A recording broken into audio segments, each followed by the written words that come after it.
오늘은 신명기 32장의 말씀을 묵상합니다.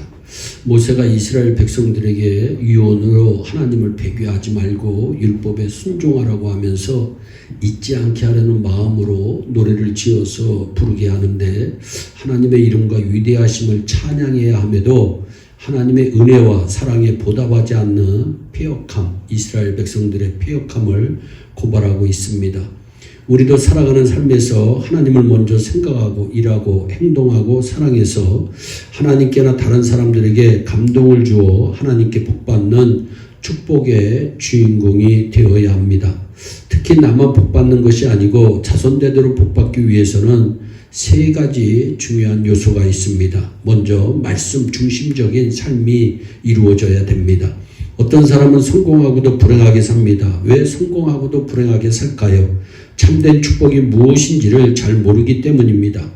축복이 진짜 축복이 되려면 두 가지가 반드시 필요합니다. 첫째는 축복이 옆으로 흘러나가야 합니다.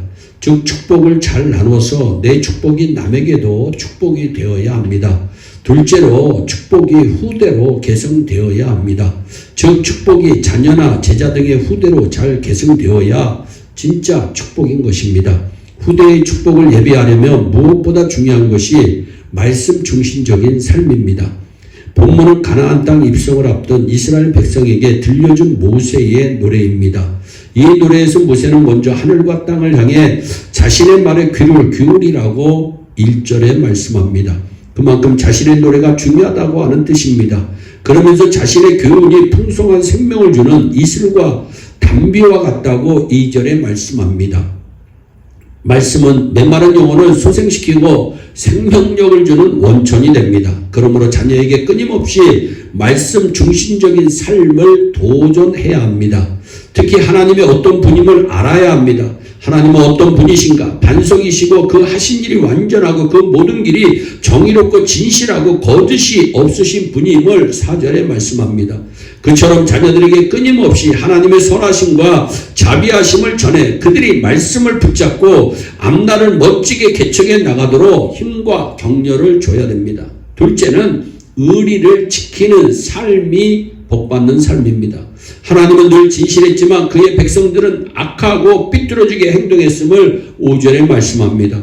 그처럼 하나님 아버지를 배반하지 말고 힘써 하나님의 은혜에 보답하며 살려고 하는 의리가 있어야 함을 6절에 말씀합니다. 왜 하나님이 의로운 소수를 좋아하시는가? 은혜를 감사하며 의리를 지킬 줄 아는 사람은 대개 다수가 아니고 소수이기 때문입니다. 세상에서 제일 의리 없는 사람은 다수의 대중입니다. 대중은 유행과 유익을 따라 이리저리 움직입니다. 그런 대중은 희망의 원천이 되기 힘이 듭니다. 다수의 대중이 예수님을 십자가에 못 박았습니다. 의리는 되게 작은 곳과 적은 곳에서 나타나고 훈련됩니다. 다수의 상황에서는 의리를 체감할 기회가 적습니다. 작은 교회에서 절기가 되면 어떤 성도는 생각합니다. 이번 주일은 절기 때문에 교인이 많이 빠져서 썰렁하겠구나.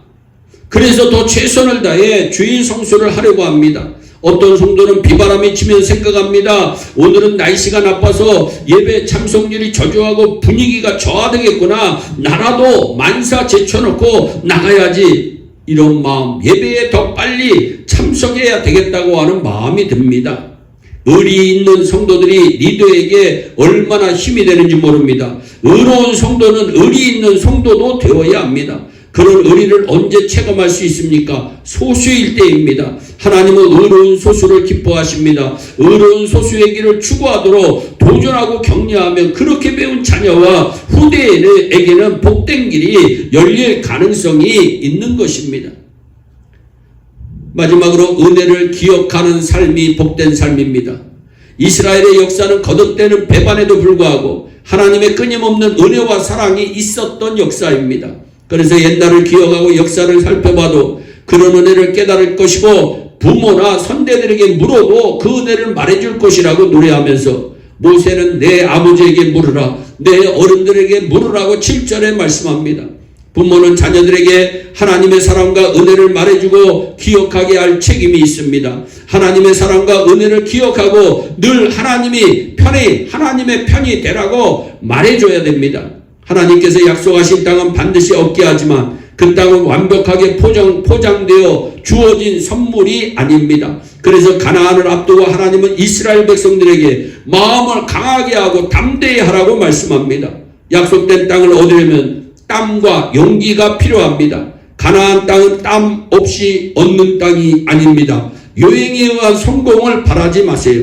어떤 사람은 기도만 하면 된다고 하지만 그렇지 않습니다. 열심히 기도한 후에는 땀이 흐르게 합니다. 문제 앞에서 하나님이 내 편이 되어 주셔야 할 텐데 라고 너무 걱정하지 말고 내가 먼저 하나님의 편이 되자고 하는 결심이 있어야 합니다. 그러면 우리 하나님께서 축복해 주시는 것입니다. 그리고 그 받은 축복을 후대들에게도 그 축복을 잘 전수해 주는, 축복을 잘 계승하는 자들이 되어야 합니다. 우리는 살아가면서 하나님과 관계 안에서 살아갈 수밖에 없는데 하나님께 감동을 주는 자가 되어서 하나님의 가슴에 기억되는 사람이 다 됩시다. 하나님께 기쁨이 되고 영광이 되어 하나님께 자손되도록 복받는 축복의 가정, 축복의 가문 이루시기를 주 예수 그리스도의 이름으로 축원합니다. 기도하겠습니다.